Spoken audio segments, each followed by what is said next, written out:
You're a footballer who wants to get faster, to create more opportunities on the pitch, more agile, to skip past defenders with ease, more powerful, to win your aerial battles, stronger, to dominate your 50-50 duels, fitter so that you can go and score that last minute winner, and most importantly, prevent injuries so you can spend more time on the pitch. And while this may seem like a lot, don't let anyone tell you that you can't train this in a single session. You can, as long as you get this one factor right, your workout structure.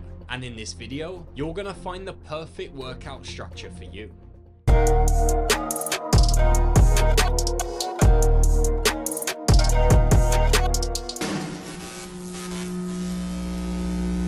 Welcome to the third episode of my football performance training guide. I'm Archie Watts, a football performance specialist and college soccer player. And in this series, you're going to learn everything you need to know about training the physical side of your game.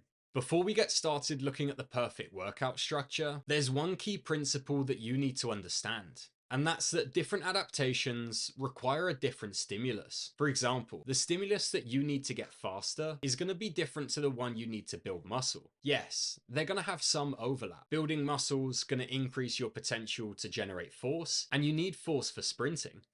But the mechanics of how you sprint and how you train for sprinting are going to be very different from what a bodybuilding workout's going to look like. So if you want both adaptations, you're going to need a stimulus for both. But to get a good stimulus for both of these, it matters a lot which one you do first. And the same applies for any other training adaptation you want. So let's get into it. The first thing you're going to want to do at the start of any session, and potentially the most important factor, is to warm up. Not only is this going to reduce your likelihood of injuries, but it's also going to put you in the best position possible to perform well in that session. And if there's one thing you're going to take away from this video, it's that intent matters. So if you're not ready to put 100% intensity into every rep of your main session, you're not going to get the adaptation you want. There's three main things that you want to get out of your warm-up. We're going to start general. First, with raising your heart rate. Now you could choose any type of cardio to do this, but for me, I always go for jump rope because it's a great way to add some more extensive plyometrics into your session, which is going to have much more transfer to the pitch. And yes, you could choose cycling or running for 5 minutes on the treadmill, and this is still going to achieve that main goal of the warm-up, to raise your heart rate and to prepare you. But for me, I want every part of my warm-up to be as effective as possible and have the most transfer to the pitch. The next part of your warm-up is going to be to mobilize. This means moving your body for a full range of motion. And to achieve this as effectively as possible, I like using this variation of the world's greatest stretch, so that I'm moving as many joints as possible through their full range of motion. The final part of your warm-up is where you're going to build up the intensity. I love using deep range of motion plyometrics here to still work for a full range of motion, but also to start increasing the intensity and to prep my body to generate force through that full range of motion. Adding these deep plyometrics here also means that I can get them into any session, which is another great way to reduce injuries. Now that your warm-up's done, you can get into that main part of your session, and your workout structure from here on is going to follow this general rule. Start fast and end slow.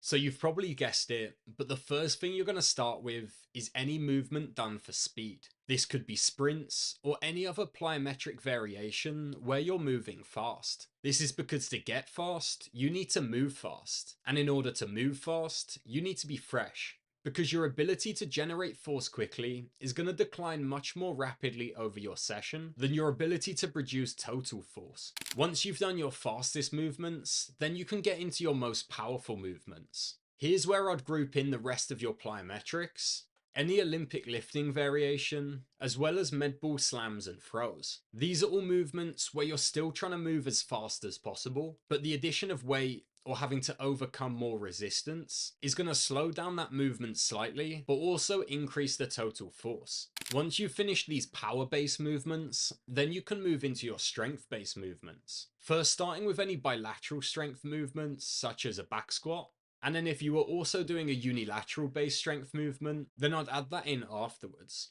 This is because the total force production for your unilateral movement is going to be a little bit lower than that bilateral movement.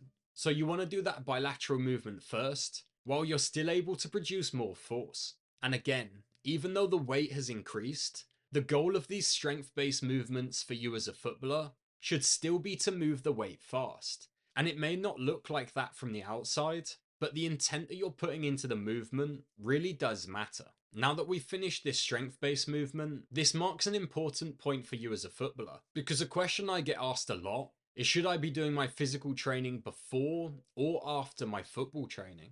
And the answer to this is going to depend on what you're doing in that session. If your session's focused around speed, strength, and power, if possible, you're going to want to do that before your football training session, as it's going to prime you to then go into that session. But if you're not doing speed, power, and strength in that movement, and you're going to be doing more volume and hypertrophy based movements, then it's probably a better idea to do your football training first, and then do your gym workout after. But of course, neither of this is important as just what fits your schedule better.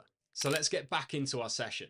We've started with speed, then we did power, and then we did strength. At this point, now we're going to move into our more volume-based training. And the first one of these is going to be hypertrophy. This is still going to have a relatively high intensity, but the biggest difference now is that you're no longer trying to move the weight as fast as possible. Now you're performing slower and more controlled reps, focusing more on feeling the muscle contract rather than trying to move the weight as fast as possible. However, because a lot of these hypertrophy movements are still going to be bigger compound movements, I'd recommend doing them before this next part, which is injury prevention.